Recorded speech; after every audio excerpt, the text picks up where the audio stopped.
WSPO. There is something on fire! Boys are playing music! Well, quite frankly, I'm just afraid. The Smoke Show. Only on WSPO. Live now.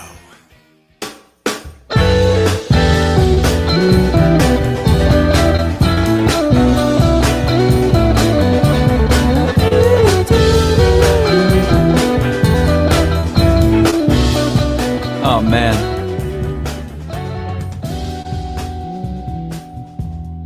Spo Show. Faux Show. What's up, Internet? How you doing?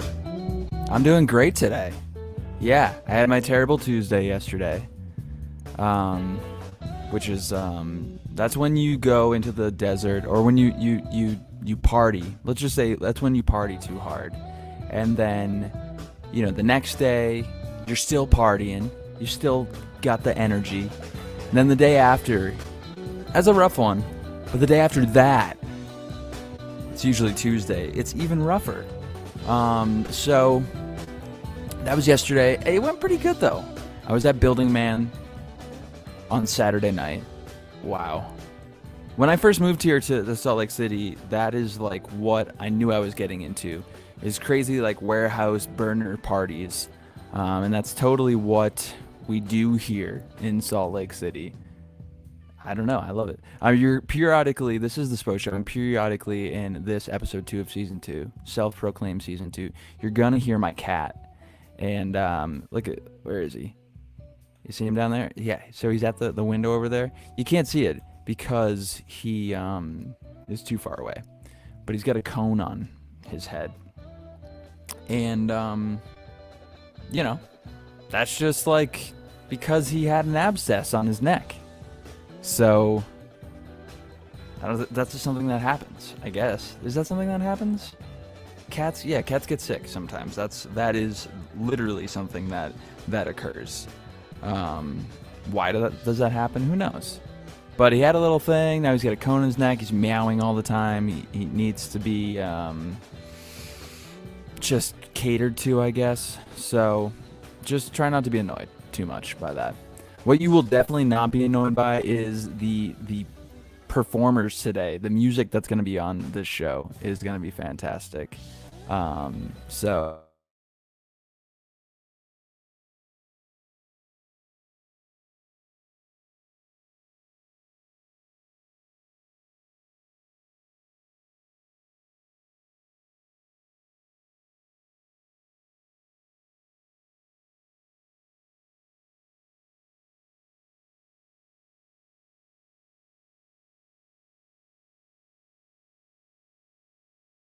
Internet. There we go. I think we're back in the mix. Maybe not. Let's see what Edgar Blood is up to. What's up, Edgar? How you doing? I'm not hearing you just yet. I was just telling you that I lost you, but then I got you back. So. All right, nice. Yeah, it says, I don't know. The internet up here is like shoddy. It is shoddy, and my landlord, I love him. I do. We proclaimed him our band dad this weekend. I don't know if that's a good thing or a bad thing, but basically there's a recording studio downstairs. Someone's recording vocals right now. Nice. And this is like a loft. It's not like a warehouse. We're not in a warehouse. We're in like an 80s pimped out house with a pool in the backyard. But it sounds like a party house, to be honest. It definitely can be a party house at times, but it's not like frat house, animal house kind of party house. That's not what we're talking about here. It's more like, well, I'm 35, so it's more reasonable, I think. Reasonable partying. yeah, but we definitely had 400 people in the backyard for 4th of July. It was pretty crazy. But you know, we live in like a neighborhood, and it's not unlike, what was that movie that Seth Rogen lives next to? Oh my God. The Neighbors. Yeah, The Neighbors. Yeah. That's the name of that movie? Or just Neighbors. Yeah. I never saw it. No. You didn't see that movie? Nope. it's definitely worthwhile. I like those movies, although I don't know. Maybe this I is feel like they're really good in theaters more than they do like sitting at home just chilling. Like you got to have that energy of the theater to I don't watch the appreciate. movies Oh, like I'm not fully present, you oh know. yeah, I'm like I don't know, doing other things at the same time as I'm background watching. noise. Yeah, it's background noise. I have slight ADD, and then this is this is how I deal with it. Edgar Blood, you're in California. Sure am. Vallejo, California, in the Bay Area. Nice. Does that make you a Giants fan, or are you saddened by I don't their? watch too much sports ball stuff. And when I was a little, one of my old jobs, I was surrounded by sports dudes, sports bros, and I was actually more of an Doing what? ace.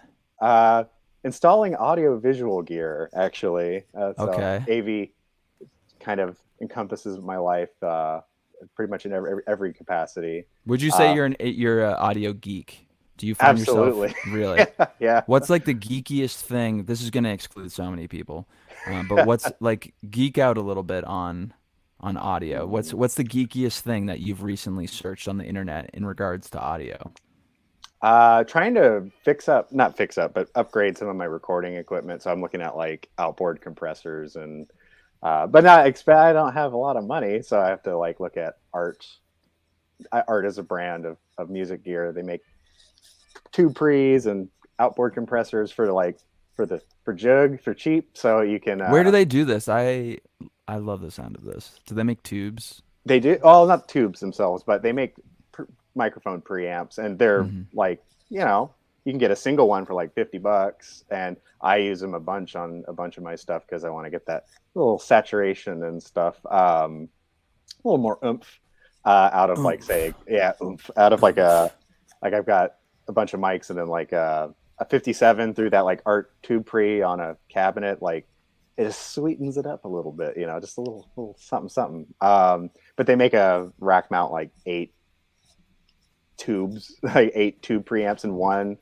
uh, my interface is practically a toy, so I'm trying to look at maybe some Focusrite stuff, but I've been delving into that and then just playing around. I mean, the main thing, like this last time when I was recording, was just trying a bunch of stuff that it was just kind of shot in the dark techniques that like, oh, I read that might work, it might not work, and then just try it out. And I was actually like, oh, damn, that's a really good technique. I'm gonna put that in my pocket and save it for next time or something, So So different.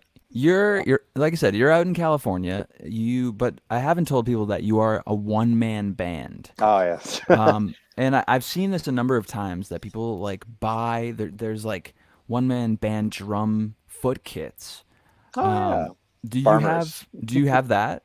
No. So in the whole world that encompasses one man bands, there's definitely ways you can buy certain things, and it still requires talent to do. It still requires the coordination. But like there's a company that makes them. I think they're farmer foot drums.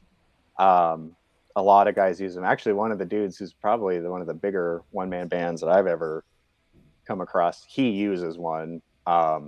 But you buy it and you're like, okay, done. I did it.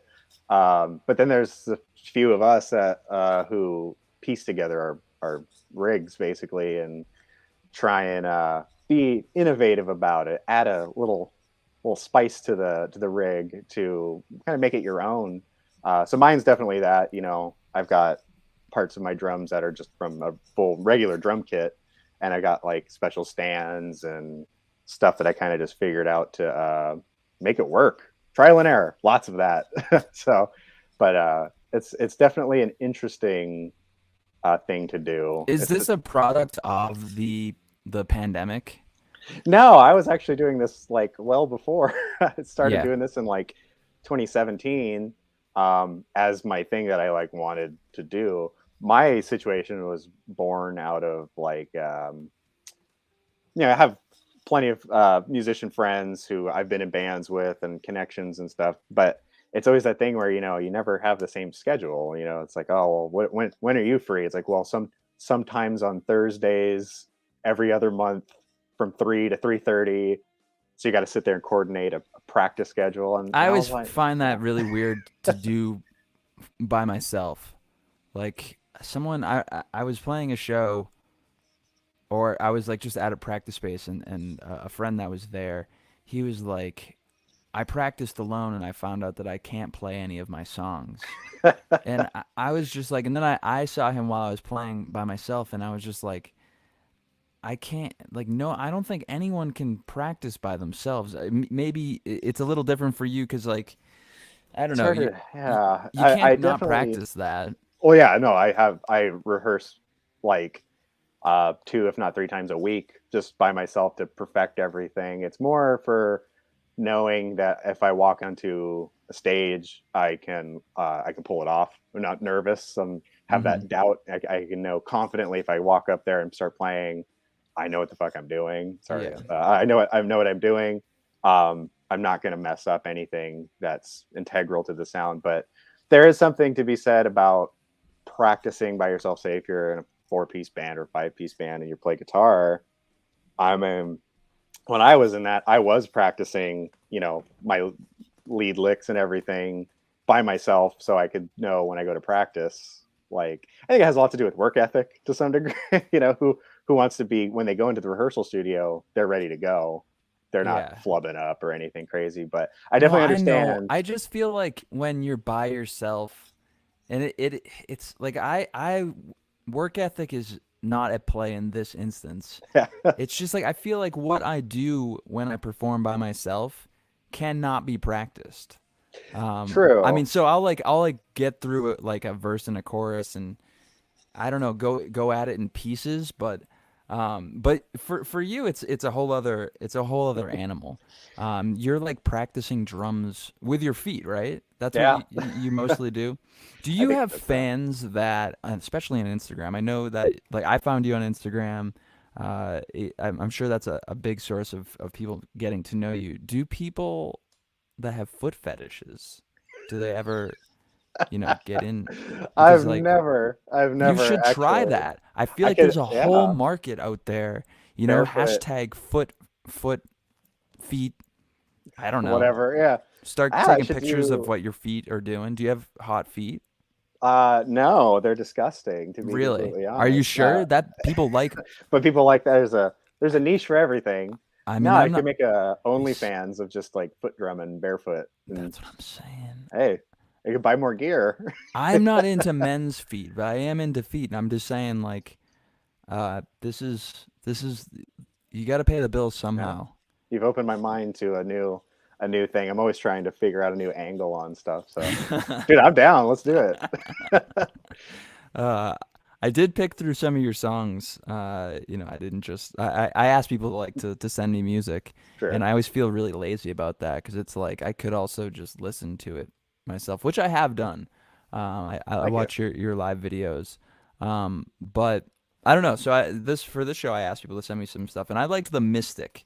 Oh, thank you. Yeah, that was my favorite out of the 4 or 5 the 4 that you had sent me.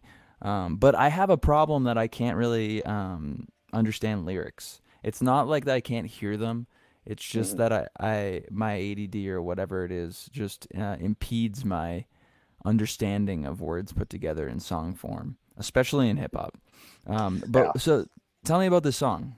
Uh, So, what is it about? it's a interesting angle on most of my stuff. I get asked a lot of times, like by randos will be like, "Well, what does this mean? What is this song? What's the angle? Is this like based off of something real?" And so I definitely trying to go into everything, especially with this last album, Tall Tales, was about weaving tales, tall tales, fake stories, and something that's like really obsessed when I was younger with like horror anthology movies. So like Like what? uh, Like I really Scream? no anthology movies like so like it's a single movie, but it's like a bunch of different little vignettes or stories in one movie. Oh, okay. So So like Tales like from the Crypt. exactly like Tales from the Crypt. There was one that I really loved growing up. That was like The House That Dripped Blood and Doctor Terror's House of Horror or stuff like that. Yeah. And they're still doing them now. They're not as popular, but so I definitely attacked Tall Tales, my third album, I wanted it to be almost like an album that's a horror movie anthology. So like each Okay. little song is its own pocket with its own story, with its own sound. Even I tried to make it very compartmentalized to have these different sounds in each song, different feels, different emotions. The Mystic is more about, it's just a vignette. It's a story of a mystic, somebody who's a guy who's in love with a girl who's attracted to the left-hand path, the darker side of things, and she's a mystic, and she's ruining this man's life by way of forcing his fate in a bad way. So like Okay. kind of like heartbroken love, but with a tinge of that supernatural vibe that I try and add to, I try and keep things dark. Have you ever met someone that you would call a mystic? Like what would a person that is a mystic be to you? I feel have like an idea of in my head. Yeah, I feel like it's somebody, most likely a female. For some reason, that's just the first thing I think of. Hmm. Who is attracted to darker stuff and kind of like, not just like creepy, but it's supernatural. It's a little off. It's not completely dark and evil, but Hmm. it's definitely in that supernatural element. But I mean, like, what would this person do, like day to day? Because if you're dating this person, right? Like, what do they do that makes them so mystic? You're doing seances in a graveyard Yeah. and doing those kind of like very natural earth spells and stuff, and they're Yeah. very like trying to manifest their own fate by way of something a little darker, a little something not so natural. Some spells and shit. So, Okay. yeah, All stuff right. like that. Let's listen to the song "The Mystic" by Edgar Blood here on the Spo Show. We'll be right back. We'll talk a little more about this song.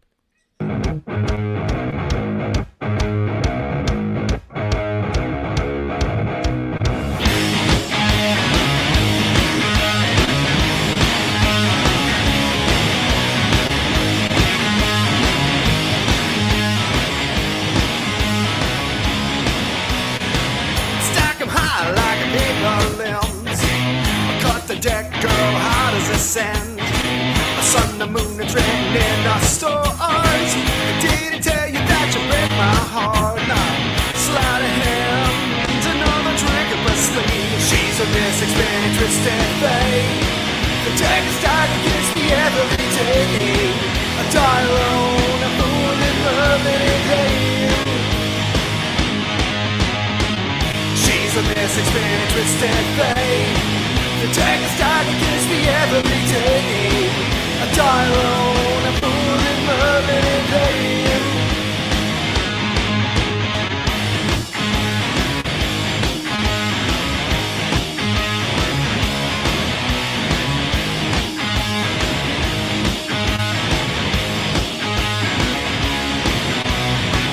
Close your eyes, can you see the sign? I felt the chimes with a practice divine.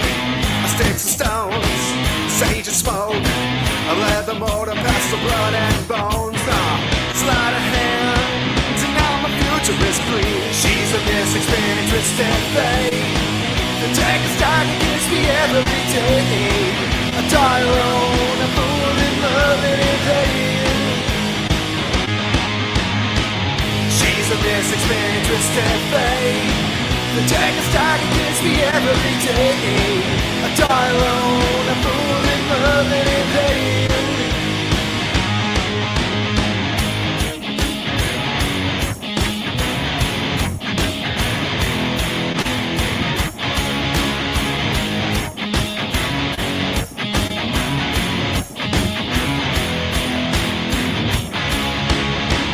In the end, when I see her face, obscured by the light. In the end, when I see her face, obscured, dressed in white.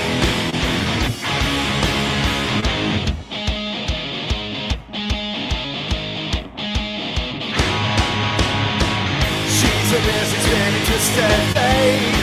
The deck is tied against me every day. I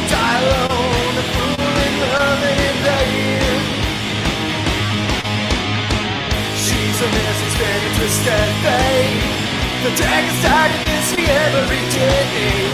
I die alone, a fool in love and in vain.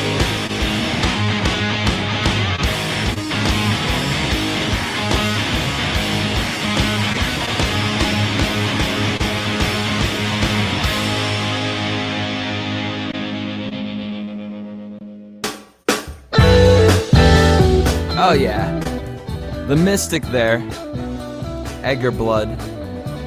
Am I saying that correctly? I feel like it needs to be like softer. Edgar. How's that, Edgar? See, like, Edgar Allan Poe or something like that. dude, I just listened to The Raven. I like only use YouTube for listening to audiobooks for the most part. And I don't know, I listened to The Raven. It was like best ever Raven reading. There you go. It was pretty good. It was badass. I don't get it though. So there's a fucking bird just like cawing at him. Yeah, it's like driving him insane and stuff.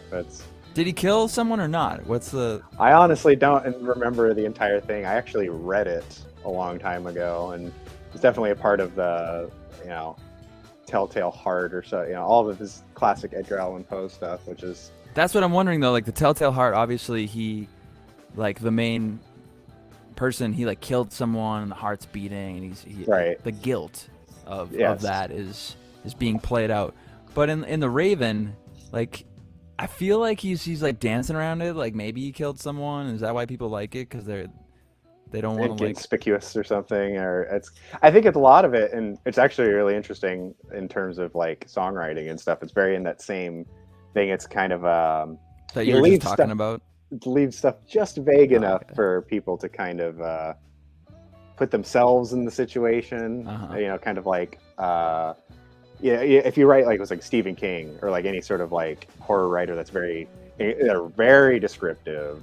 It's more of like you're observing a situation. Whereas if you do it from like first person and it's kind of like just leaving out enough details, vague enough, you can kind of get that like what was it?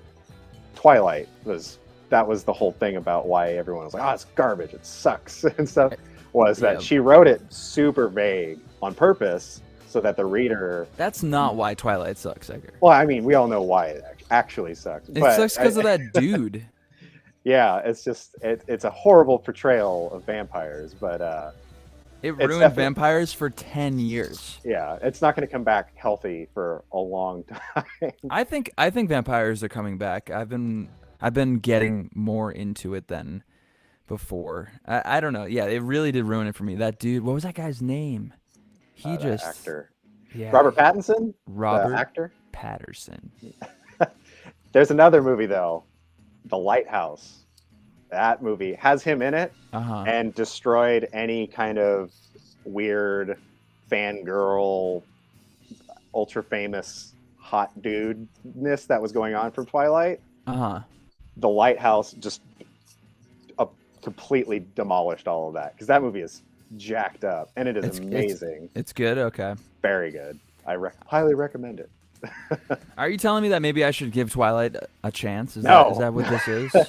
No, I just meant like in writing, and then kind of how it works in music too is, especially if you get into like not hardcore, but like really ultra popular pop music, especially nowadays.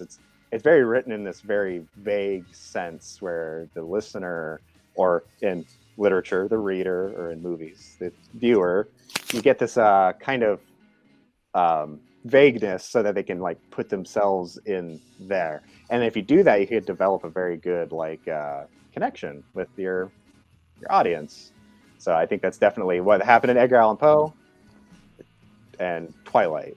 But also, I feel like it happened in your song that we just heard, The Mystic. Yeah, that's kind of the approach. There's everything's descriptors of everything else, not the, I guess, whoever this perspective is from, not that person, because then the person can be like, oh, maybe that kind of relates to my situation in my real life. And you make those connections. And you get for me, I think that was totally the case. I know tons of mystics. I dated a what would you call her? She knew the future. Oh, nice. Clairvoyant. Yeah, she was clairvoyant.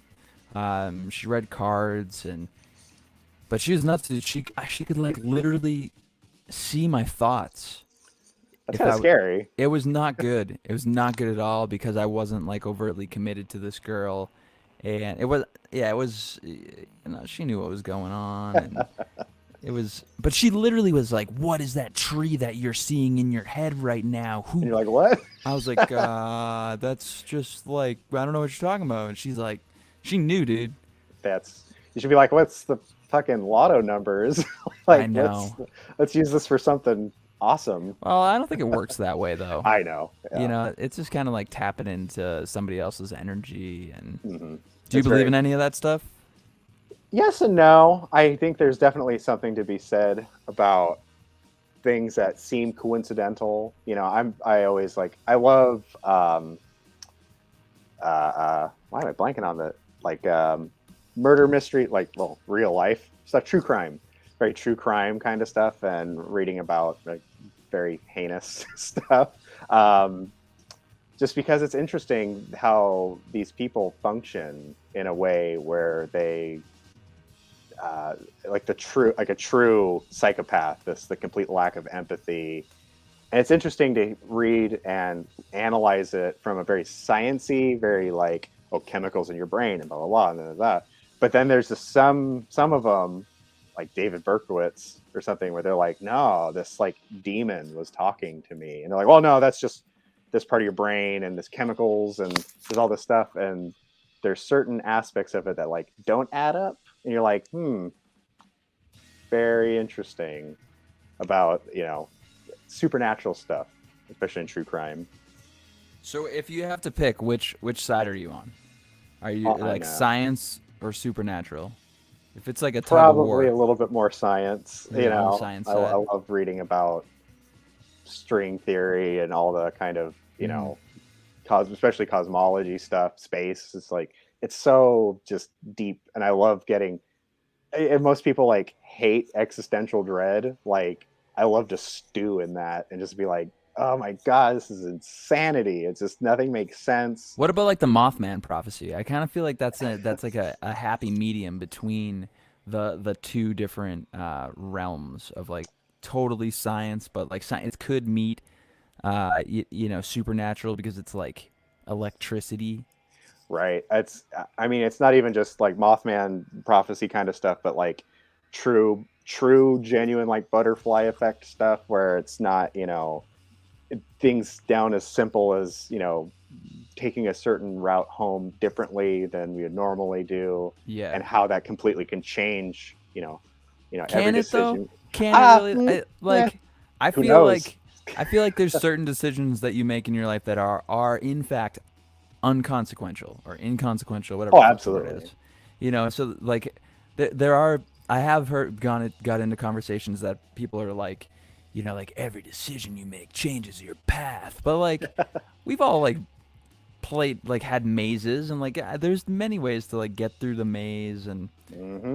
I don't know. It's I think that definitely an interesting perspective to one of the concepts is like for every decision you make, like another universe, like the multiverse, the whole shenanigans. So it's like every decision you make, there's a universe where that or dimension or whatever But I is feel like there's some of those universes that like link up. right. Yeah, You know that it's like wormholes and stuff. you make I like sound yeah, it's crazy right now. Like if somebody's like, "Oh, I like this one man band guy," and they're like, "Let's tune in," and it's like, "This guy's a crackpot conspiracy." It's What the crazy. I mean that's what you get on internet radio shows. I don't know what. Absolutely. That's just how it is. This is the Spo Show.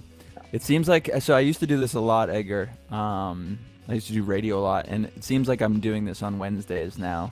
So just expect that in your life, everybody. The common. GI Spo is back. He is the victorious champion of. I have a ledge out there, and he fights other things. And I bring this up because I'm looking for a contender. I've got some stuff on my shelf up here. You can't see it; it's all dark. I've got Blade from Puppet Master. Wow. I've got an original An original Living Dead doll, Sadie. I collect weird stuff. Like I just bought.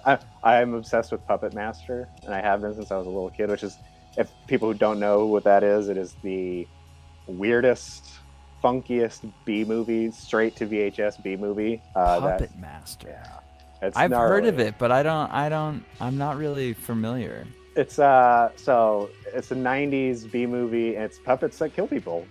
I mean, in straight layman's, it's these little dolls that kill people, and they're all got these little attributes to themselves. Like one of them has a hook and a knife, and then one of them has a big drill on his head. I've been obsessed with it since I was like, I don't even know, like 4 or 5, just like way too young to watch it because it's an adult thing. It's gory. My parents were like, "Oh yeah, well, you know it's fake."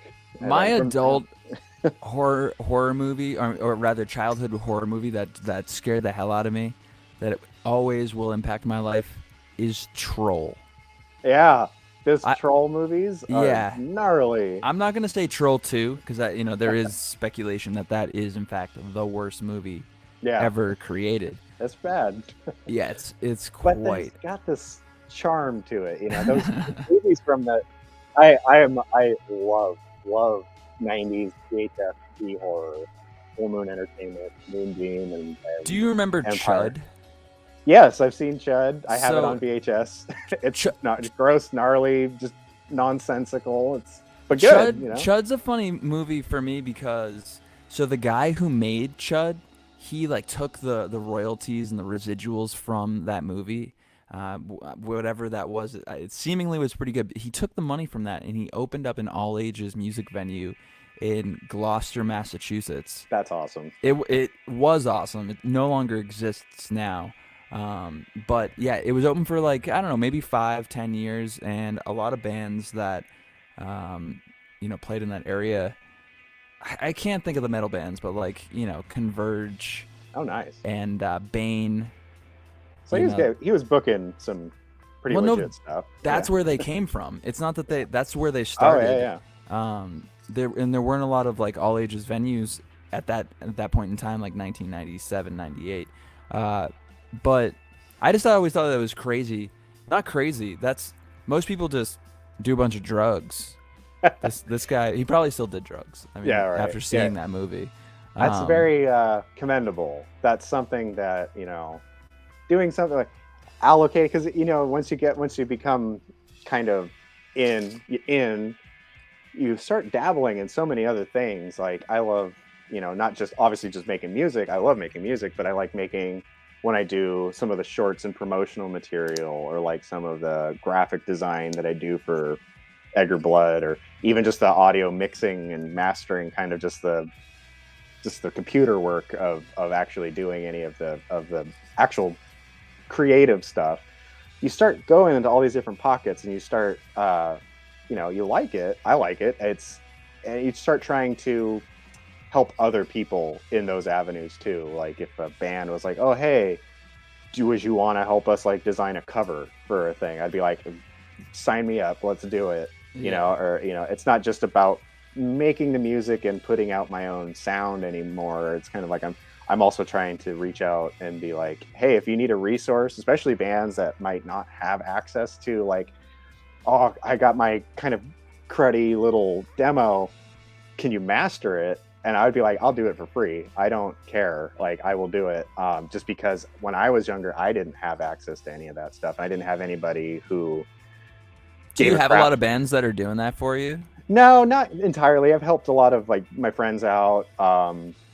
Like one of my favorite things to do is revisit old stuff that I've recorded when I was like a young teenager, and just how bad it is. And at the same time, I'll like find all of the stems from like the old stuff that I recorded. And I'm like, let's try and remix and remaster this stuff that was recorded. It's so bad. Like it was, if you get into like the technicalities, like the mic placement was horrible. Everything, like the gain structure was garbage. But then taking that with the stuff that I've learned through the years and saying, okay, well, how can I apply some of these mixing and mastering techniques to really bad stuff that I've done, that I myself have done, to eke out something good out of it? And it's good practice. I think that's funny because it just shows how old I am. because when I was young, we recorded on tapes. Well, a lot of the stuff I had was on tape. Oh, really? Yeah, we had a cassette recorder, one of those Tascam 4 channels, and Yeah.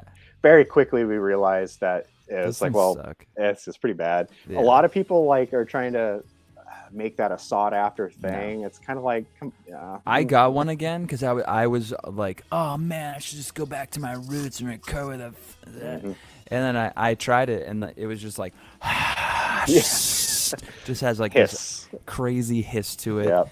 People, they're always trying to that- get back to what they were. It's funny because I think what happens is you just get very disillusioned through time, and then you don't realize it's that thing is you don't know like you're in the good old days at the time. Like at the time you're in the struggle, you're in the grind mode. You're trying to play every show, record as much as possible, do everything, and push it out as much as possible. And then once you kind of figure out the game a little bit, you get a little bit of the key to the kingdom, like a part of the key, I guess, is you gets disillusioned. And then when you get older, you're like, I wish I could capture that shit that I had when I was younger. But then it's gone. It's gone. Unfortunately, it's all you can do is keep burning that flame. Yep. I just got to keep doing it, keep learning, keep evolving. Don't stay in the same spot for too long. That's what I'm trying to, keep doing with this.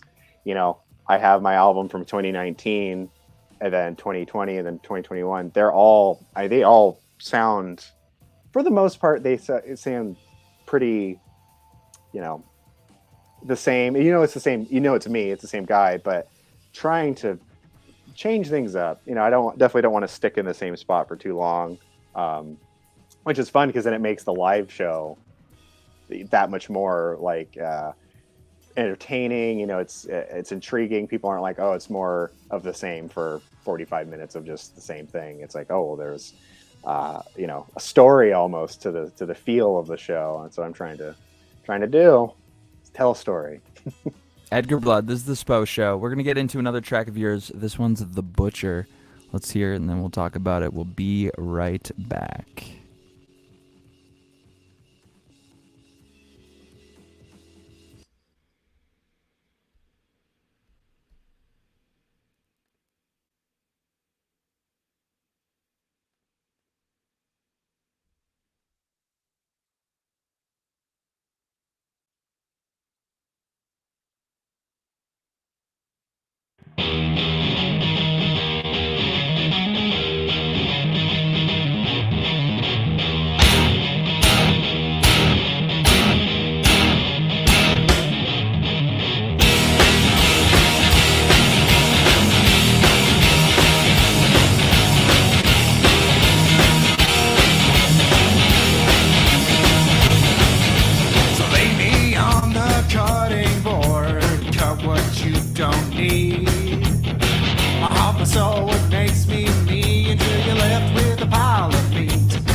Causing knots, use your cleaver to sever.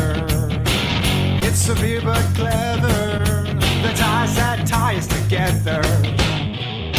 So wrap me in your arms, even if I have none. Pretending and sing you, can you spare a few? And though our love's disease, you hate me piece by piece.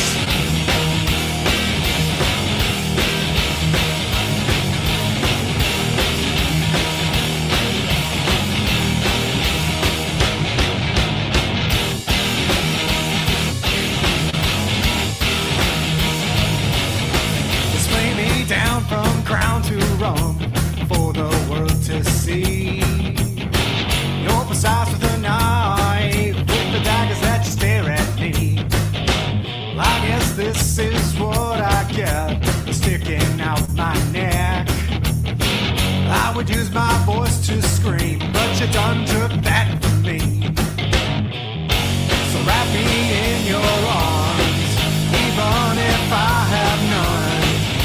Attending and sing you, can you spare a few? And though our Lord's disease, hate me piece by piece.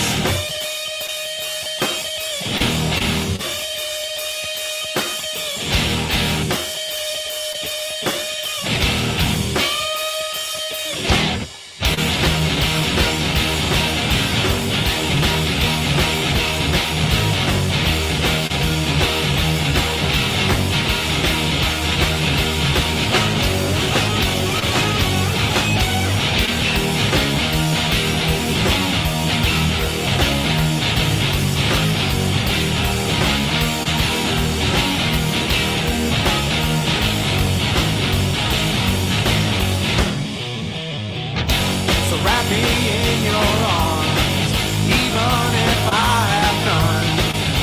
Attending and sing you. Can you spare a few?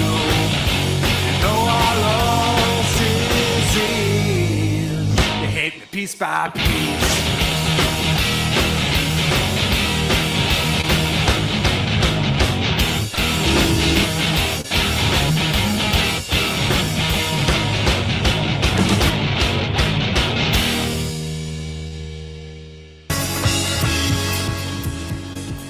The Butcher, Edgar Blood here on the Spo Show. That was beautiful. So you were talking about your mic is muted. There you go. Yeah. You're talking about, you know, progressing over time. Have you always had this kind of like rock roots feel, or is that something that's a product of like the one man band ship? So I've always been in punk and metal bands, and it's always kind of stuck in my lane when it comes to heavier stuff. But I think, you know, I was definitely, if you start delving into one-man bands, I feel like there's definitely an archetype. There's definitely a type of one-man band that you see very commonly.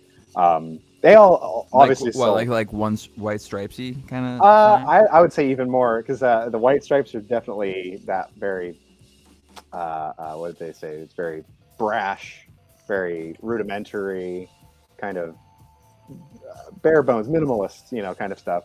There's some one-man bands that, I mean, it dives down to even more minimalistic than that, and it's still very raw. And you know, these guys are phenomenal because they usually have a better voice, especially a better voice than me. So they carry it with that, and the guitar and the foot drums are kind of more to supplement that. And I was like, well, I'm not that great, so I might as well just be as loud as possible. So what, you know, I always knew I was going to kind of stick in this kind of like rock centered thing. It started off kind of bluesy. I feel like that was one of the things that I noticed was a lot of the one man bands kind of, you know, they're always very blues based, and they want to, you know, and they do it great. They do it very well. And I don't know. They have it's that like the blue-eyed soul sound. You know, they got that great voice, and it's got a lot of emotion behind it. And I'm like, well, I don't got any horrible stories to tell that are like based off my real life, so I might as well create some crazy stories to play. And I was like, well, I really like stoner rock and doom metal, and I love classic White Stripes. I do love original. I mean, who doesn't? Those first 4 albums they're classic. They really are. You know, I think they've definitely set up a sound for how to be. Is that annoying though, when people ever coming up to you at shows and they're like, you know who you remind me of? I think it's even worse that the fact that all of my stuff is color coordinated, and I have everything is like white with white blood splatter pedal board and kick drum. Well, your last name's Blood. Exactly. Also, that's more of an aesthetic that deals with me. I have gotten it before. I kind of consider it a compliment, obviously, because you're getting compared to a band they made it. You know, it's like, hey, you're really good. You remind me of. I know, but do you ever like get offended? They're like, dude, my feet are better drummers than Meg White. Like, no. I think I always take everything with stride. I never take anything too seriously. I try not to. You know, I've gotten a lot of folks that, interestingly enough, in one man bandom, I guess you'd call it. There's a type of one-man band that's kind of studio one-man bands. Mm-hmm. So they're recording their own, or programming drums more often than not. Programming drums, laying down a separate bass track, laying down some guitar tracks. But when you record, you're actually using these. Yeah. It sounds like you're playing your. I am. So how I do it is I lay down the drums and the guitar track at the same time. And then from there I kind of just build on top of it. That part is, you know, I want to make it sound good. I want to make it sound full and nice and polished. But that it's still happening on the recordings when you're hearing the foot drums. I'm playing guitar and the foot drums at the same time, and then I'll add a guitar track, and I have to cut vocals separately because all you'd hear is like huffing and puffing in between everything because it's a workout. Yeah. So it's definitely a fine line when it comes to the recording part of it. But You got to cross train, you know. You got to Exactly. do some sprints. stay hydrated, man. One time I played a show and I was not hydrated enough, probably because I was hungover from the night before or something. And boy, my legs cramped. Like halfway the first song, my legs were just. I'm like, well, here we go. We're in the desert here, so like you got to have a water game. Water Cannot is mess essential. with that. Yeah, it's absolutely essential. Yeah, especially for your muscles. You know, like the pandemic happened. In some places, it's still happening. I guess everywhere it is, really. But it sounds like you're back to playing. Trying. What's that Yeah. like for a solo act, but like one that's fuller? It's been easier. Yeah, I can imagine. Because, you know, in California, everyone's we're all vaccinated. Stuff's starting to open up. Everybody? Almost, not everybody, Let's see, obviously. what's the vaccination rate? I think it's at Cali? 65 or 70 or something. So Okay. it's decent. But so they're opening up venues. 60.5%. Damn, a little more than half. But they're opening up venues. With Well, some kids can't be vaccinated, so it's like right. But I've always just been playing bars. That's like the easiest joints to go to. I don't think I've actually played an all ages venue yet. I take that back. I did brick and mortar was all ages, but anywho, it's definitely been easier because of the vaccination thing. I can be like, hey, look, I'm one dude. I'm one guy. You don't have to worry about 5 dudes and half of them are and half of them aren't, and it's kind of it's easier to sell. So you kind of just like band. passed over that. So like at clubs out there, bars, regular places, that you do need to have your vaccination card to get in there. Yeah. No. Okay. Well, vaccination or proof of a negative negative test within. I think it's even within like 48 hours. So if it's the negative test is like from 2 days before, like you can get in. It's fine. I just think it's hilarious because I remember being like 16 and trying to go into to rock shows and like making the worst fake ID ever. Like it was like purple.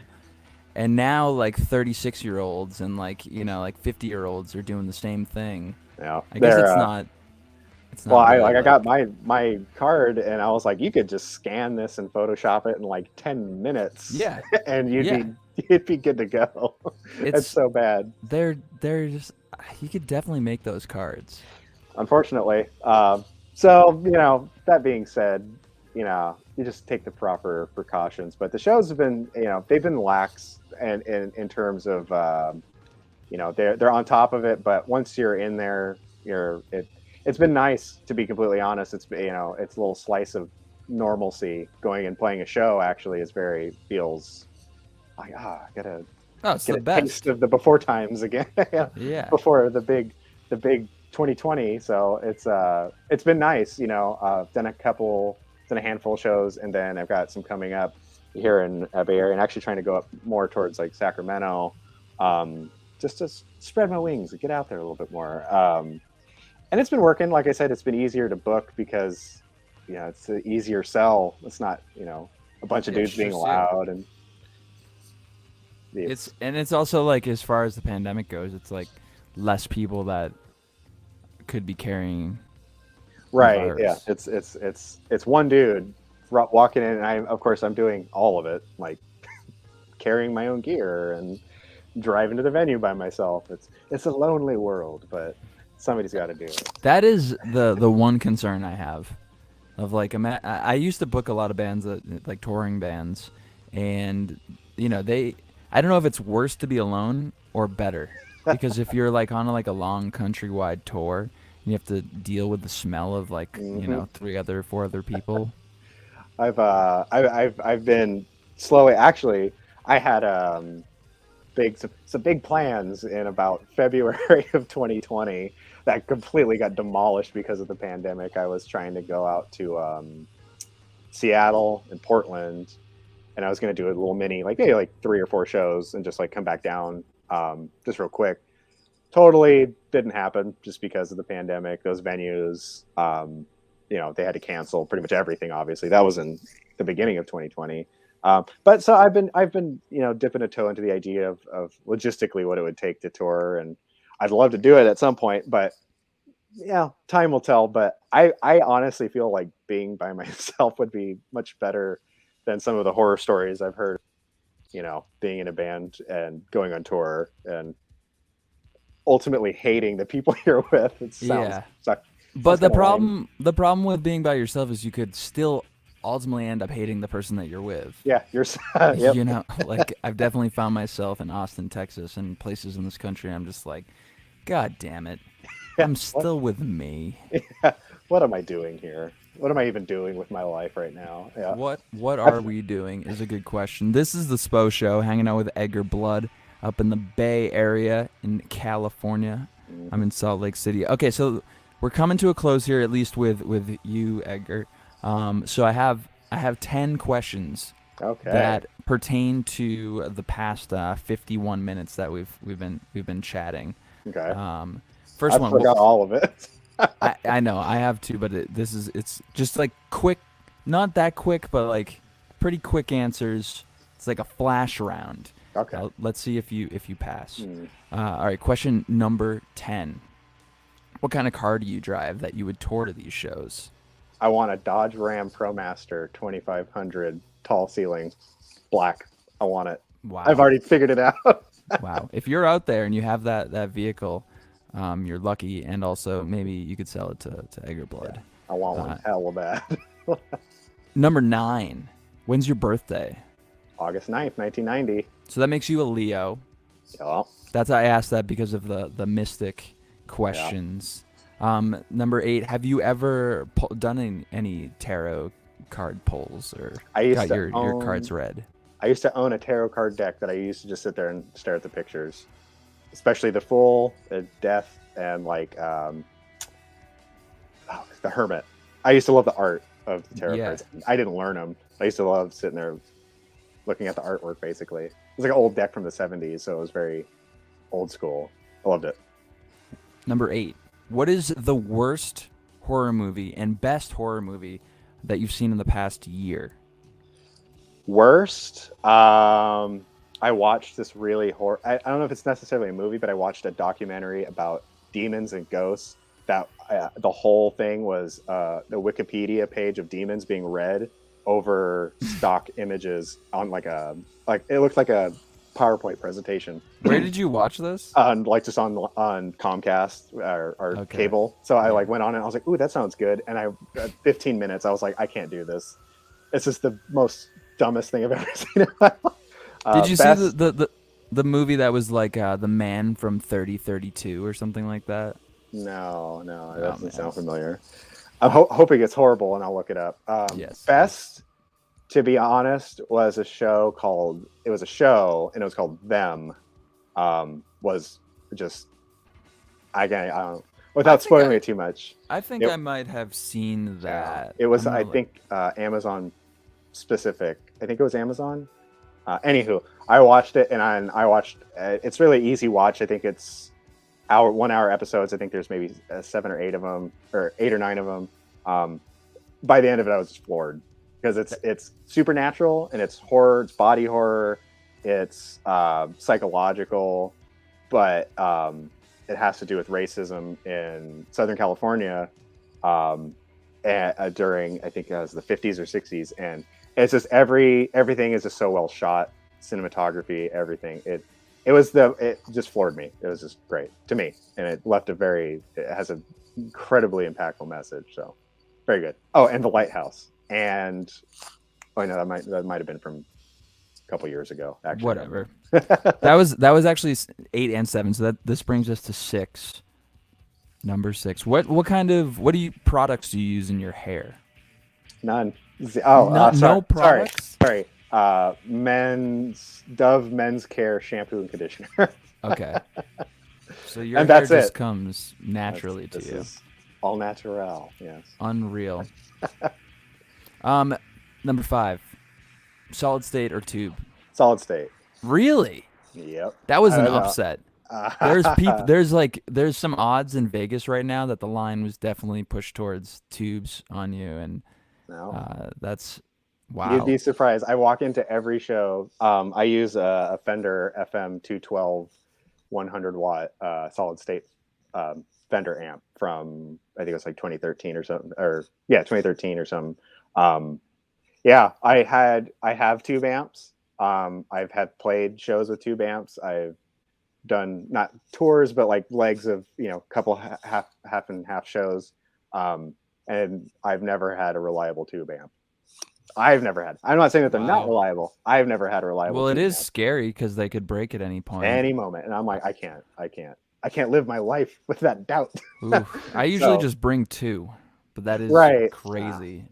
see, I don't want backups. I bring a backup guitar, but I don't bring a backup amps because these guys are rock solid. The Fender amp and the Silvertone amp are solid state. So. Nice. Number 4. What kind of blood type are you? Do you know? O positive, I Oh, believe. positive. Pretty positive. I'm pretty positive. With that being said, number 3, are you an O negative fan? Absolutely, Yes. yes. I love that, man. I do. Every once in a while, I'll get hit up to do an acoustic thing, or even just when I'm practicing. Love You to Death acoustic cover. I've got it down. I can't wait to break it out someday, but it's got to be the right time. I love Type O Negative a lot, so that's definitely big influence. 2 more questions. These are big ones. You're like, if you get these 2 correct, then you will pass. Hopefully, they're not math questions. I'm gonna make sure that it's like this. What is the square root of 49? Oh yes, it's 4.1. No, that's don't really the fucking- question. What's the square root of 49? 49. I don't know. You don't know? What do you mean you don't know? Totally honest. I don't know. How do you not know that? It's 49. I don't know. I really don't. All right, last question. Have you ever been to Florida? I have not. I You've would love never to go. been there. I would love to go to Florida at least once in my life. Edgar Blood is in California. I'm in Salt Lake City. Sarah down there. She's in Florida. Sarah, how do you say? Is it Paglione? It's Paglione, yeah. You got it Paglione? right. Yeah. Beautiful. Sarah Paglione. She's going to be joining me for the next hour. Sarah, have you ever been to California? I have not. I have no intention to go. What? What is that? What you guys are like? What?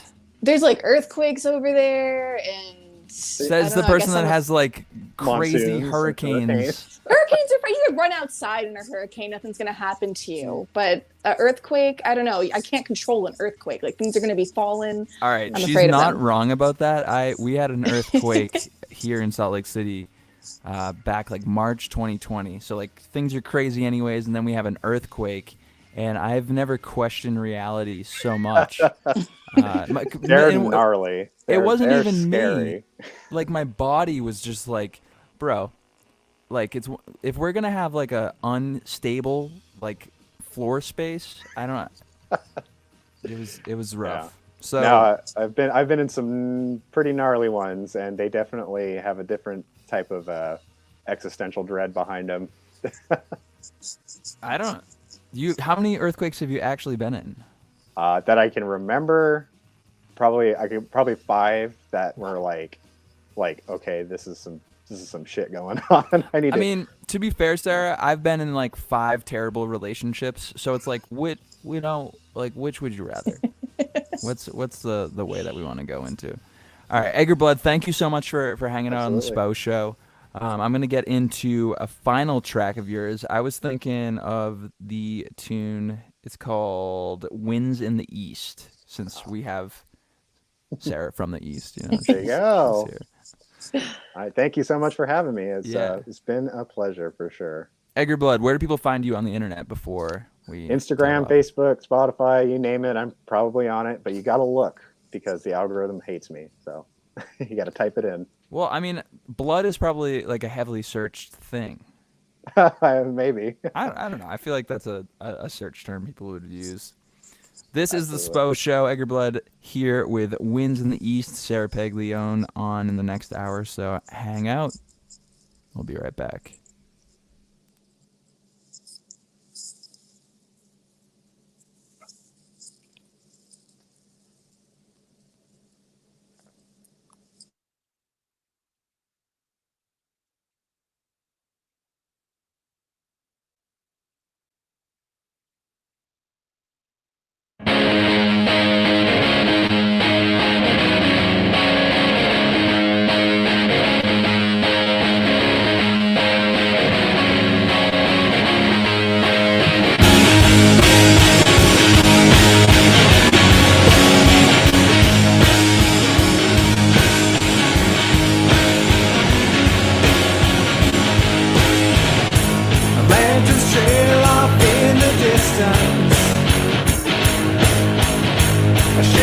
falls down to his knees. Now he's left to die alone. Oh, at least that's what he thinks.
Shepherd's not alone, but he wished he wasn't found.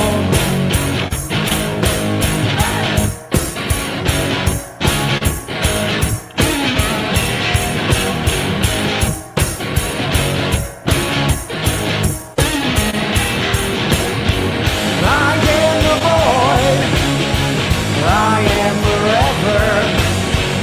Everlasting pain and suffering. I am the void. I am forever. Everlasting pain and suffering. After years of waiting, the figure turned and said, when I'm done with you, you'll wish you were dead. I am the sorrow, I am despair, I am the choking, smoke in the air. I am the death, I am rebirth. I'll be the last to wander your earth.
All my friends are strange.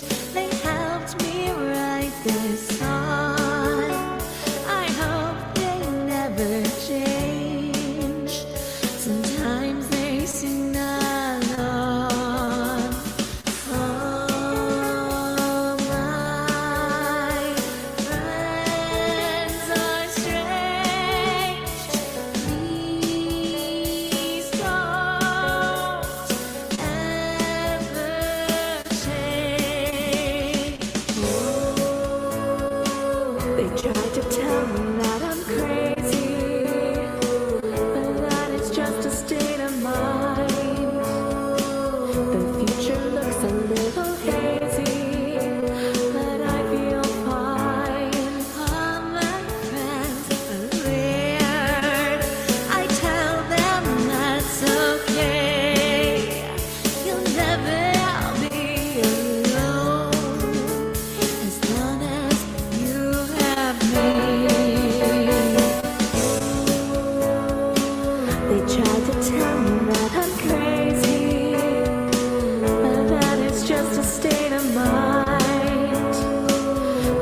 future looks a little hazy, but I feel fine.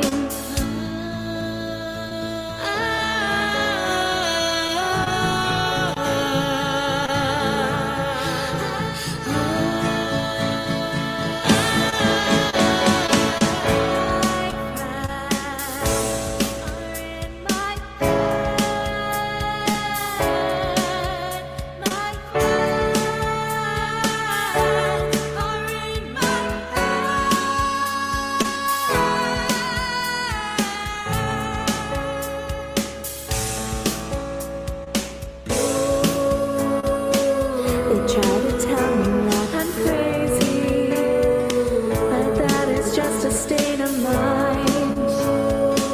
The future looks a little hazy, but I feel fine. I may never see you, but I know you're real to me, and I don't care what they say. You will never leave me.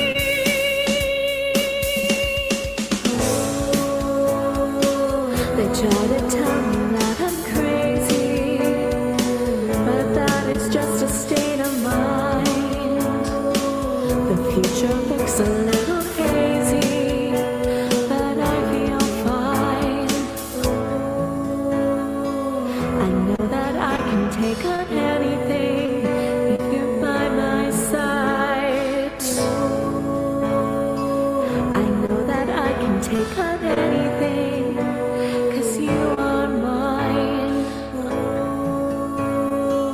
They tried to tell me that I'm crazy, but I feel fine. The future looks a little hazy, but we are fine.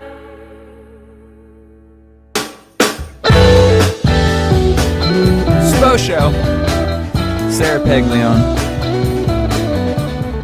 Song I believe is that called Weird Friends? It is called Weird Friends, yes. Weird Friends. And do you truly believe that you have weird friends? Oh, I definitely have weird friends, yeah. Yeah. What constitutes weird in your book? I'm not doubting you. Just want to know what the parameters are of weirdness for you. They're weird in the best way. They don't fit into a mold. Like, they're not from this clique or that clique. We're together and we're friends and it's cool. Okay. So it's kind of like, have you ever seen that movie, The Internship? No, I haven't seen The Internship. I'm sorry. Okay. That's not a bad thing. Which one is that? It's like a Owen Wilson, Vince Vaughn movie. It's kind of like the outcasts band together. It's the usual plot line of people who are underestimated, overachieving. Would you say that is what constitutes your weird friends? Yes, absolutely. Okay.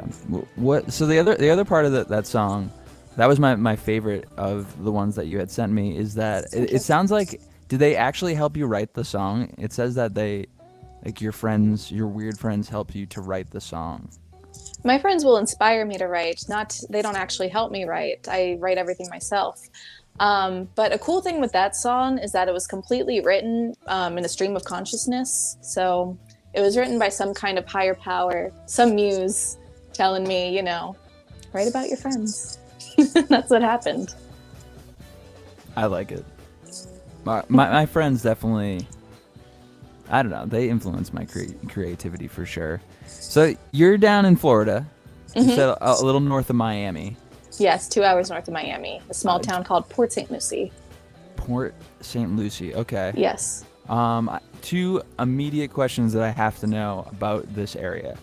The first is, can you get a Cuban, like a good Cuban sandwich there? Yes, Okay. definitely. That's awesome. That's like, Cuban sandwiches they get destroyed across this country. And I know that in Florida, that's like where to get it. Mostly because of Dexter. That's like how I've been informed. My second question are you near spring training? Yeah, actually, the same town as spring training. Like what team? The Mets, St. Lucie Mets. Oh wow, The New York Mets. Yeah. that must be tough. It's good for business. It gets really busy, but it's really bad for driving on the roads. I just was like making fun of the Mets. I don't 'Cause- I don't Yeah, I follow know. sports. I know. But yeah, the Mets. They generally suck.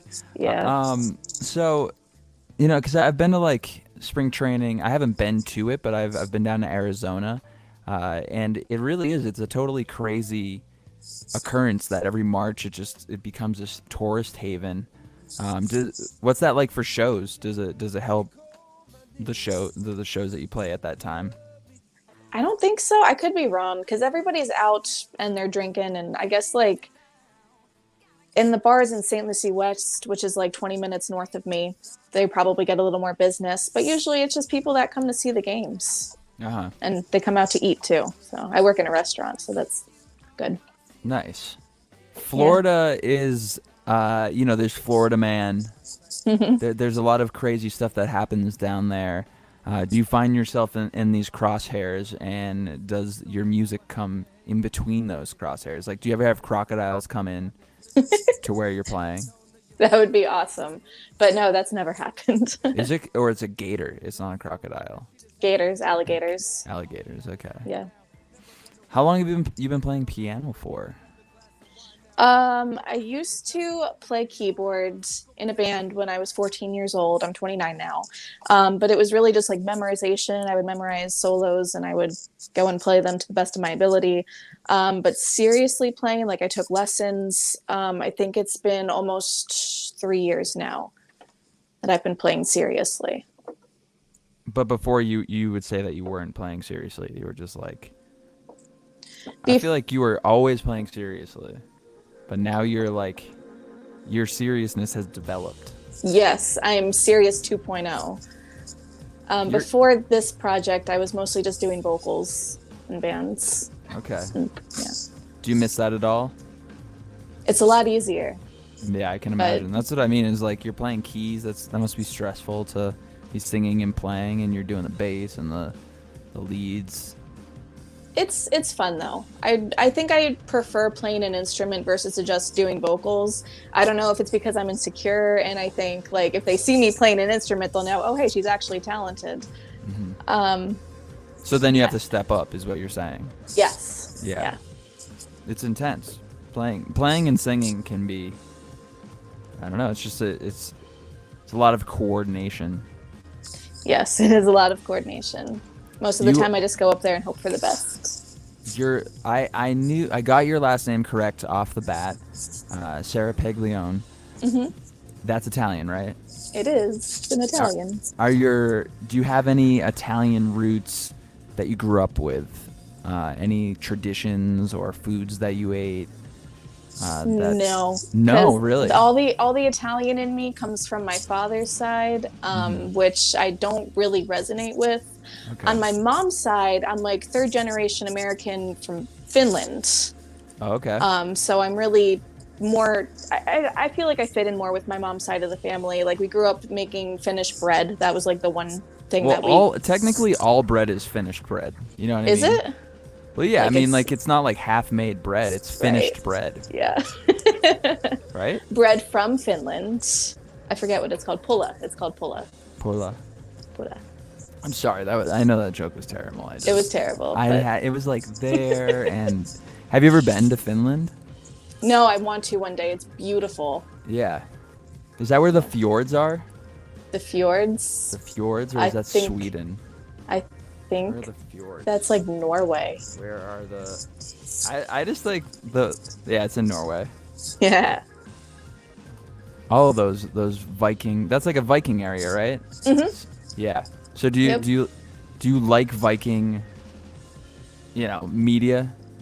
No, I appreciate Vikings for what they are. I'm not into it though. Because I'm Puerto Rican. I'm half Puerto Rican, and like that Selena document or like series came on, and it just had me in tears. Right. Because I was just like, that's me. Yeah. But I guess like Viking movies or whatever, that's some gory stuff going on there. Yeah, I prefer to watch things like on the lighter side. Like what? What's on your deck for tonight? What are you gonna? I've actually been watching. I just started watching Squid Game thanks Oh to no. peer pressure. Oh no. Um, Are you okay? Do you want to talk about it? Do you have? I knew Anything? it was coming when I started it, so I'm okay. See, that's the thing I didn't know. Oh, I I was like waited.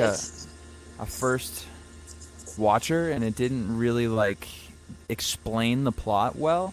And then I just found myself watching that terror, which I'm usually into like horror movies and whatnot, but this was just like a conceptual. It's like capitalistic horror movie, and I don't know. It's fine. It's good. It's good, I guess. I can't believe that humanity has been seized upon so hard in this instance. But enjoy it, I guess. Thank you. It's just like, oh man, debt. I don't know if you're in debt. Everyone's in debt. Is everybody in debt? Is that real? I took an economics class once, and it told me that the world runs on debt. So I've been led to believe everybody is in debt. Yeah, but like real, like those people on that show are like they're in like $150,000, you know, like $500,000 of Yeah. debt.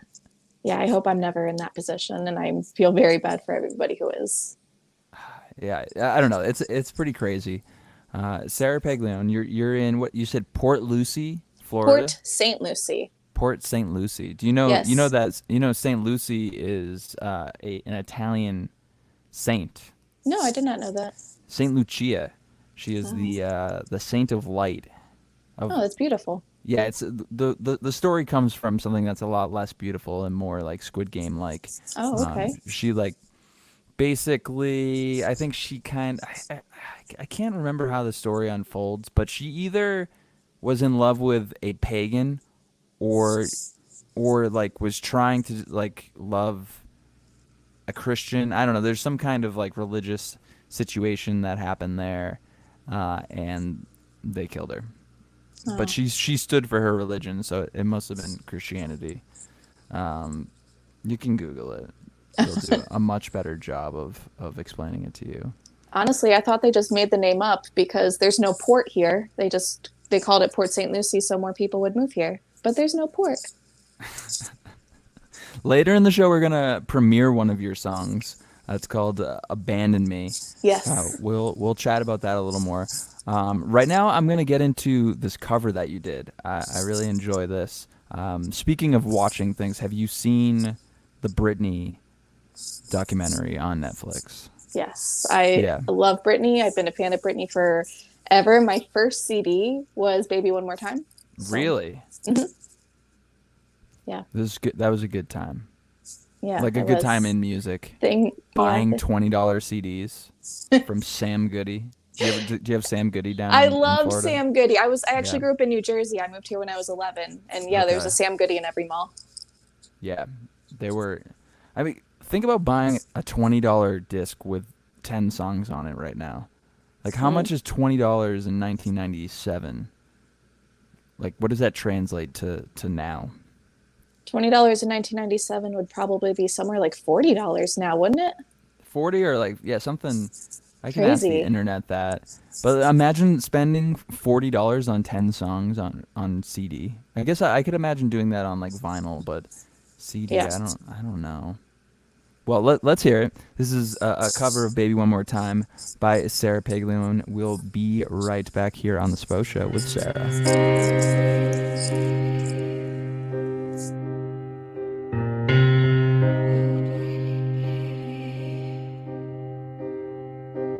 Oh, baby, baby, how was I supposed to know that something wasn't right?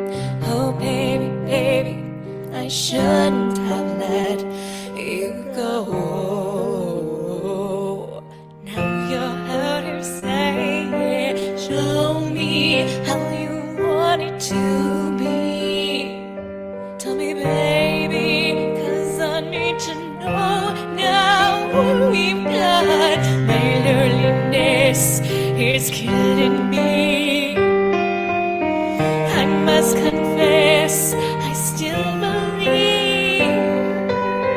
When I'm not with you, I lose my mind. Give me a sign. Hit me, baby, one more time.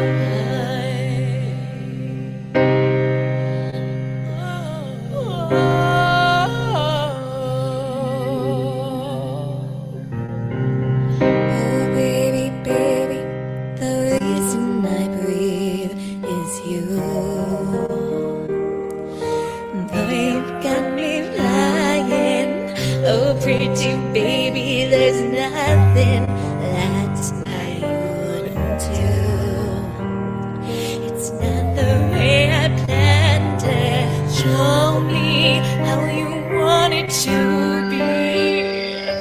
Tell me, baby, 'cause I need to know now what we've got. My loneliness is killing me. I must confess, I still believe. When I'm not with you, I lose my mind. Give me a sign. Hit me, baby, one more time.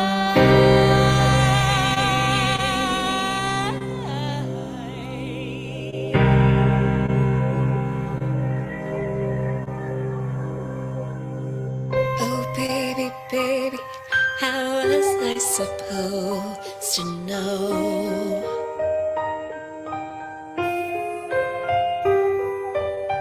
Oh, baby, baby, I shouldn't have let you go. I must confess that my loneliness is killing me now. Don't you know I still believe that you will be here, and now give me a sign. Hit me, baby, one more time. My loneliness is killing me.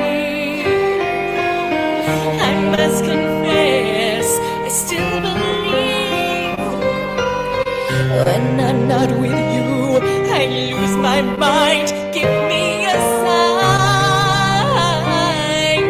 Hit me, baby, one more time.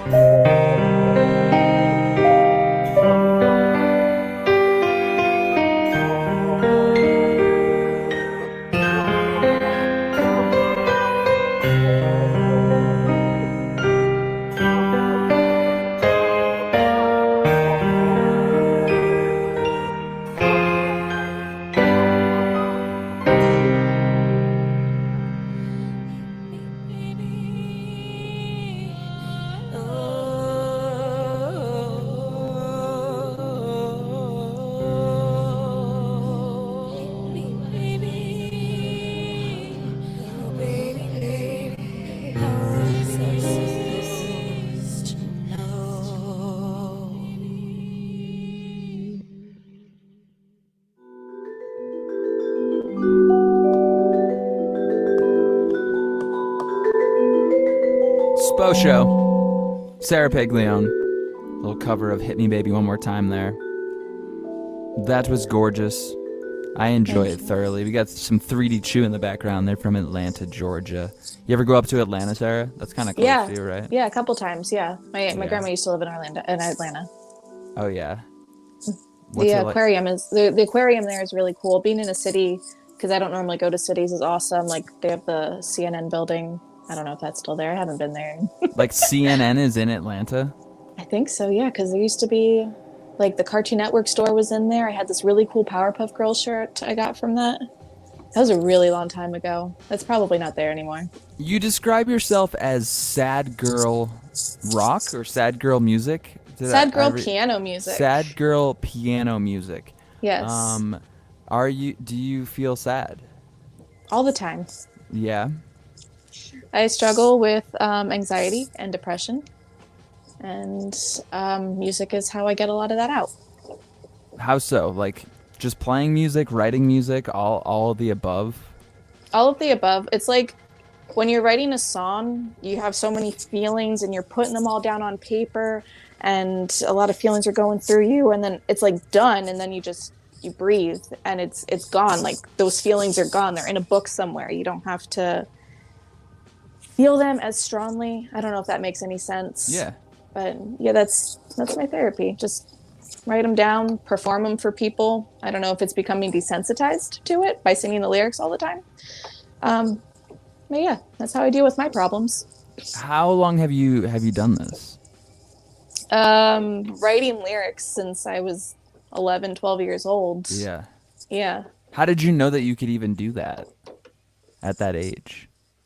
I started writing lyrics when I was like 8, but they were stupid. They were like, hearts and stars were glittering, shining light, blah, blah, blah. You should roll with those. Those sound awesome.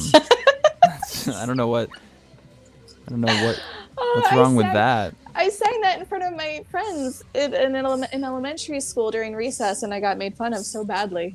Oh, it's because they, kids. Yeah. They're just mad that they're not up there.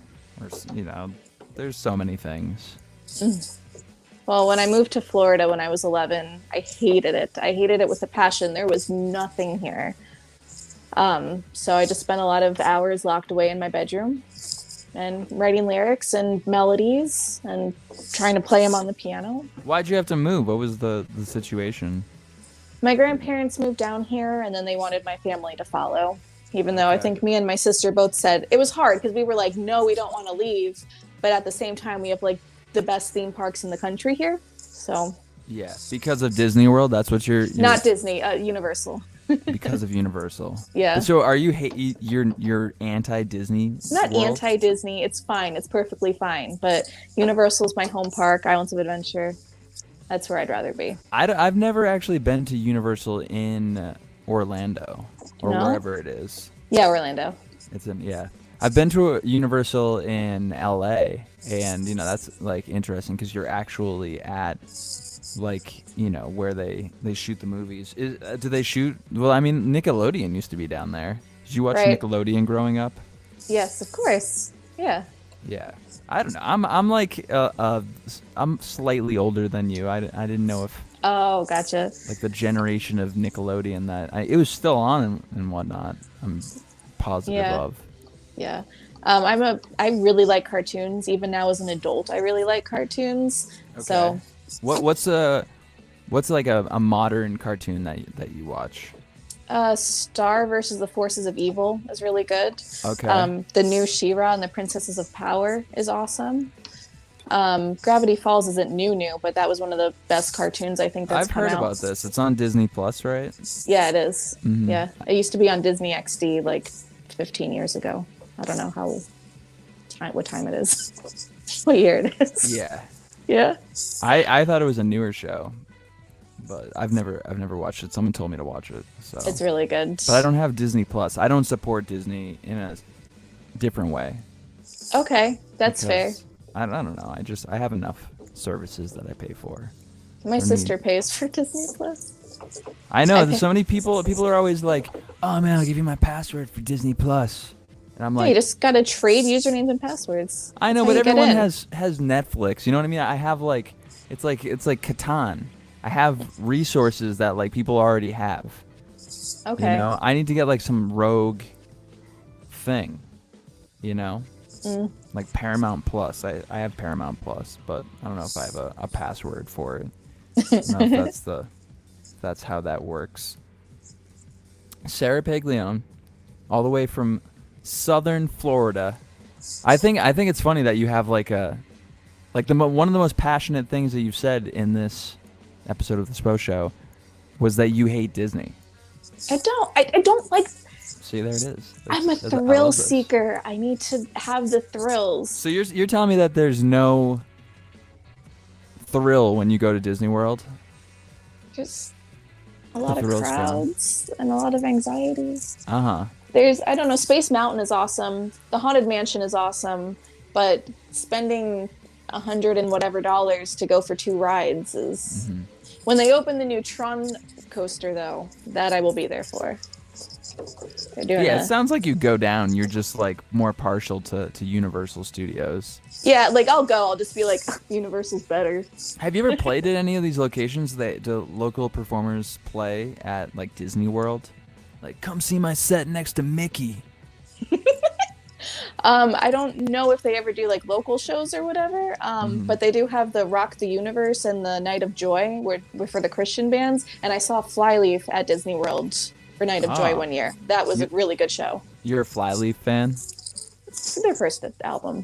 Yeah. Yeah, that's funny. Because her husband is Max Bemis, and he too, I would say the same thing. That I am a Say Anything fan, but their first album. Yeah. Before that too, they had some good stuff before that. Flyleaf. I think we should do this. We've teased it. Let's premiere your new song. Woohoo! Sounds great. It's called Abandon Me. We'll talk about it on the other side of listening to it. I'm excited. Sarah Paglione here on the Spo Show. Check it out.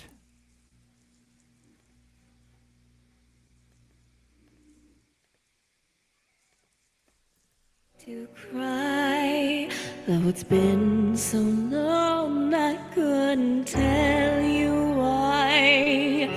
Piercing thoughts like daggers strike my soul, and my fears and my self-doubt will overflow. I'm temporary, temporary, temporary, temporary.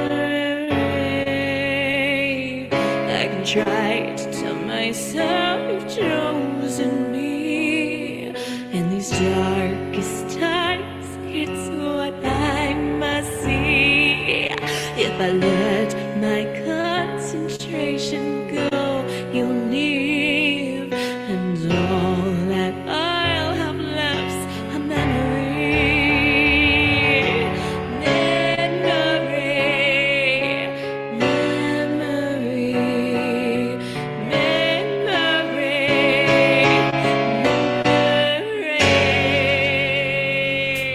I can tell myself you don't matter much.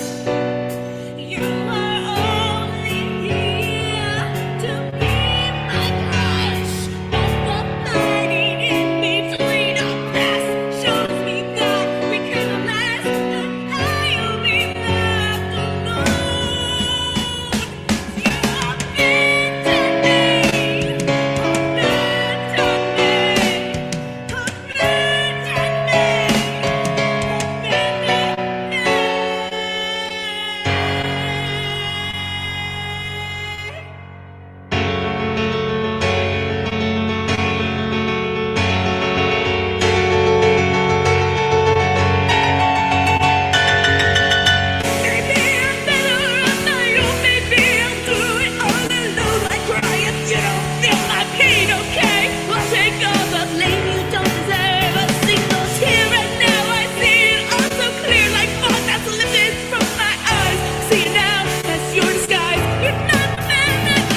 cry, but it's been so long I couldn't tell you why. So I'll leave these memories here to die, and you'll be left alone, 'cause I'll abandon you, abandon you, abandon you, abandon you.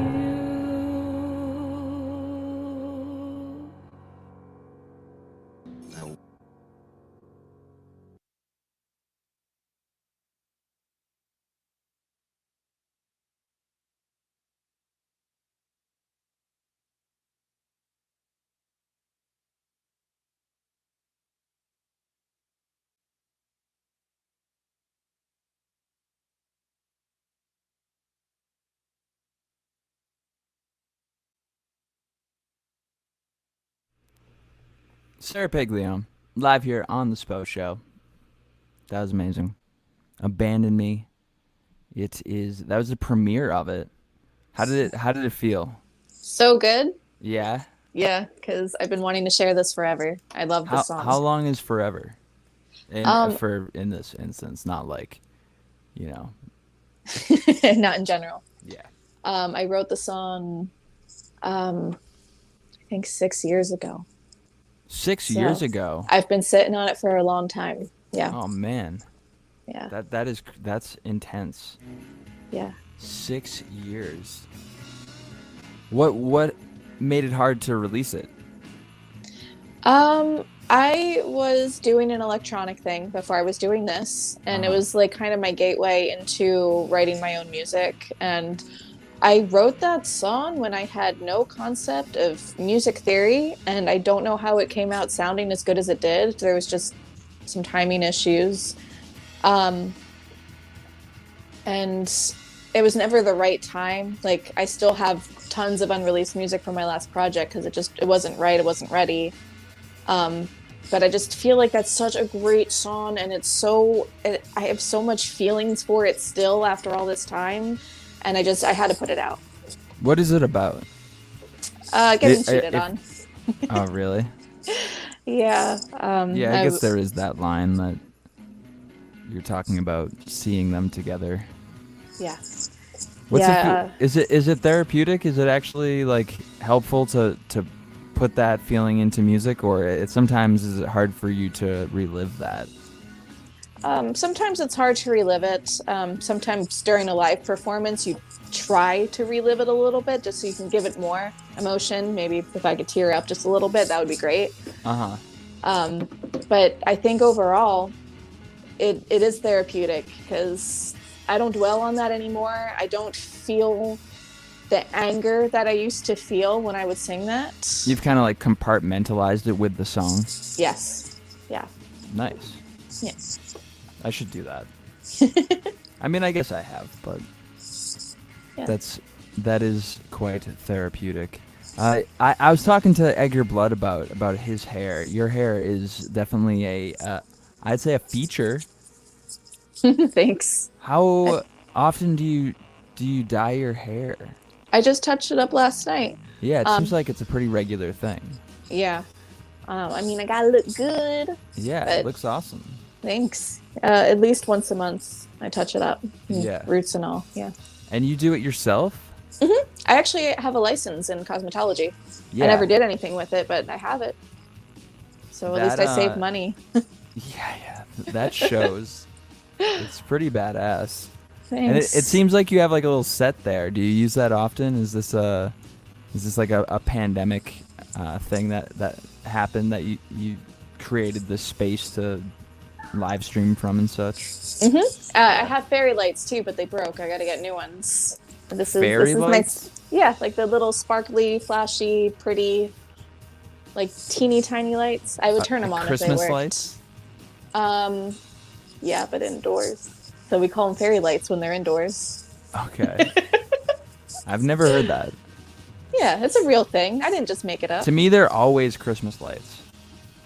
at every. Yeah, but then it sounds lame. Like, yeah, I got this home studio. I got some Christmas lights up in my home studio. I beg to differ. I think if you think that Christmas lights sounds lame, I think fairy lights sounds lame. No, because then You it's know? cute. And it's cute. Got I'm- some fairy lights. I could see if you had a fairy, that would be badass. But if I had a fairy, it'd be like, you know, That's sexist.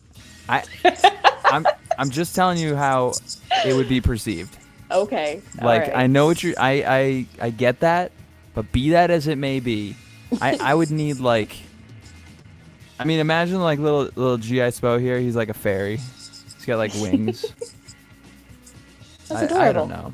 What would be more appropriate for me to have? Are there like little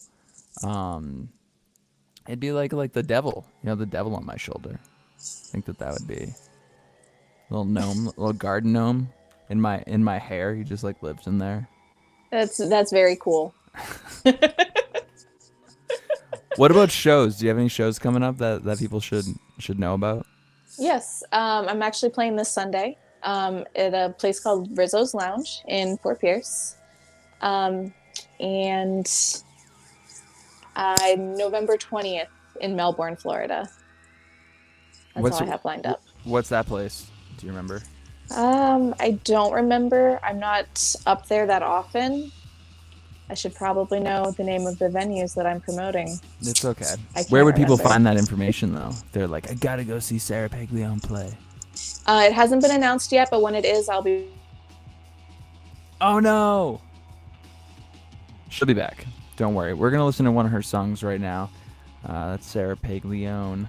Actually, this is something I've been meaning to play today. Sometimes I get like radio emails, and I got something from Red on Red Records. This is a song called "Sweet Child." The band is Lee Harrington and Linda Mondiella, I think is how to say it. Check this out.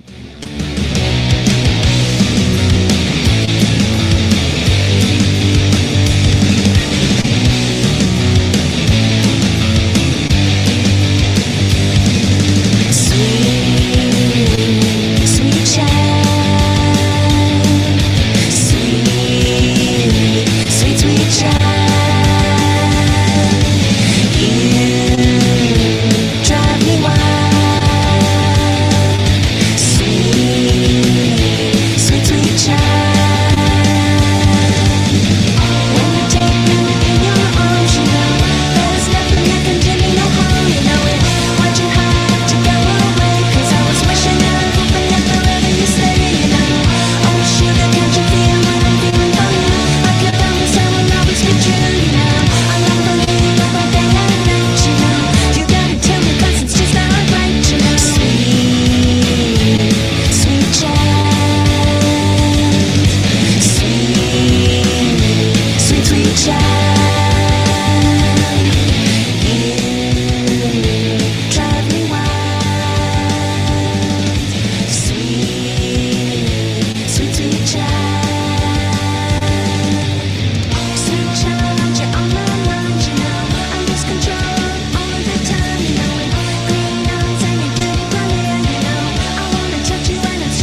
mandolin. Sweet Child is the name of the song. Red on Red Records. Sarah has returned Yes, to the Spo Show, which seems to be on Wednesdays. Hump Day. Yeah, sometimes I get emails from different radio people, and they're like, play this, play this. And I like that song. It was pretty cool. I like that too. I don't know about a song named Sweet Child, though. Why? Because it's just like Guns N' Roses, you know? Sweet Child of Mine. True. Yeah. I mean, everyone can do whatever they want. But it's just... With that being said, I have a song that is literally named after a Dio song. So, have you ever done this? Have you ever named a song that is another song that is not just one word? 'Cause I feel like you're off the hook if it's one word. I try to rename them if that happens. What was the name of the song? Let's see how bad this was. I can't remember a specific instance. That's okay. It's all good. So you have a few shows coming up. Mm-hmm. And you just released the song "Abandon Me" that we played earlier in the show. Where can people find this? It comes out on Friday, right? It does, yes. It's streaming everywhere you listen to music. iHeartRadio, Amazon, Spotify, Apple Music, Bandcamp. Nice. Yep. What about... there's two things in your likeness that I'm seeing. I see a pretty awesome necklace. To see your tattoo art. Do you have a lot of tats? I don't. I need more. No. I can't justify spending that much money on myself, which sucks because the next tattoo I really want She-Ra. One day it'll happen. She-Ra? Yeah. Is that like a goddess? She's the princess of power. You know, like He-Man? He has a twin sister. Oh, Adora, really? who's She-Ra. Yeah. That is badass. I was not... I mean, I know all about He-Man. She's awesome. You need to get that tattoo. Yeah, I know. How much would that tattoo be? Like, I bet you have enough fans on Instagram that should do a little fundraising for your She-Ra tattoo. That would be amazing. I can't ask people like, for money, though. That would be cool. I think that it's not asking them for money. It's asking them to give you money. Tattoo donations. Put your donations in. Yeah. Why not? That's a pretty awesome tattoo. She-Ra tattoos. I mean, how many people really have them? It seems like there are a number of people, actually. Yeah. Some badass women out there. Yeah. Sarah, thanks for hanging out with me today. Thank you for having me. You are all over the internet. I usually catch you on Instagram. It's sarah.makes.music on Instagram. Is that what it is? It's at Sarah_makes_music. I was completely wrong. You were so close. I was close, but I was completely wrong. I'm gonna play one more of your songs. I'm thinking of playing "Find Me." I love that one. That's my opener. I play it for every show. Every show. Every single show. Yeah. What is it about? It was written in the woods. Find me in the forest. It's got a good feel to it. It makes my soul feel good when I play it. Do you like the woods? Yeah, I do. I like breaking away from nature and putting my phone down because I'm on my phone all the time. Mm-hmm. So it's nice to get out every once in a while and breathe in fresh air. What kind of woods are there in Florida, though? Not great ones, but we have some cute hiking trails. I go to this one called Okamic Park, and it's allegedly haunted, so that's fun. How so? There's a legend. It's not true about... what do you mean? How do you know it's not true? Because it's not that far in the past that happened. There was a deputy who was also a serial killer, and he tied these girls up to a tree, and he was going to kill them, but he had to leave for something. He's like, I gotta go get diapers. I'll be back. I don't know. Yeah, something like that.